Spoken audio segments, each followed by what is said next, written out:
হচ্ছে অবস্থা। দুজনকে খেতে দিলাম, দুজনে এখন আর মারামারি করে না। এখন দুইজনকে দুই বাটিতে দিয়ে দিলাম, দুজনে এখন খাবার খাচ্ছে। এটা হচ্ছে ডিনার টাইম, মাছ ভাত ডিনার টাইম চলছে।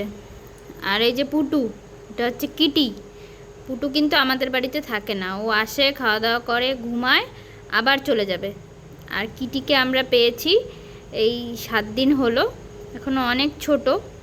তো যখন বড় হবে তখন ওকেও আমরা বাহিরেও পরিচয় করাবো, যাতে ঘরের ভিতরে আটকে থাকতে না হয়।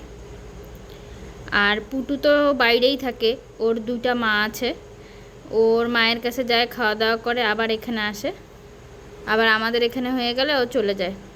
ওর একটা অদ্ভুত কাণ্ড আছে, সেটা হচ্ছে এই যে আমাদের গেটটা বন্ধ থাকলে পারে ও আমাকে যায় ডাকে যে গেটটা খুলে দেওয়ার জন্য, ও চলে যাবে বাইরে। এই যে দেখো, এরা আসলে আমরা ভাবি যে ওরা হয়তো কিছু বুঝে না, কিন্তু ওরা সব বোঝে। ও যে এত সুন্দর করে ডাকে যে ওই গেটটা লাগানো আছে, ওই গেটটা খুলে দিলে আমি বাইরে যাব, তখন গেটটা খুলে দিই, ও চলে যায়। আবার যখন ওর মন করে তখন ও চলে আসে। আর কিটি তো খালি বদমাশি, খালি পুটুর সাথে সবসময় মারামারি করার জন্য ব্যস্ত থাকে। এখন খুব খিদা পাইছে, এখন খাচ্ছে ওরা। এই যে দেখো, ওর খাওয়াটা হয়ে গেল, এখন ওর খাবারে যাচ্ছে, ও আবার ওর খাবারে যাচ্ছে।